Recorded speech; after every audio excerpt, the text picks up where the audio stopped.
সন্তান পাওয়াটাই কঠিন।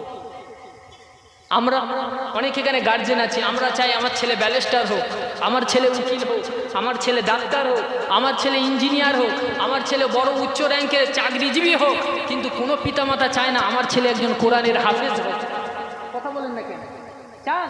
কোনো পিতামাতা চায় না আমার ছেলে একজন দিনদার আলেম হোক।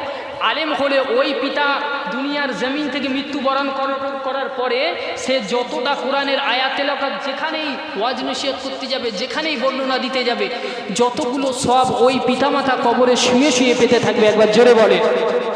আমরা দুনিয়ার জমিনে ছেলেদেরকে যেমন দুনিয়াবি শিক্ষা দেব, সাথে সাথে কোরআনের শিক্ষাটাও আমাদের দেওয়ার দরকার আছে, হাদিসের শিক্ষাটাও আমাদের দেওয়া দরকার আছে।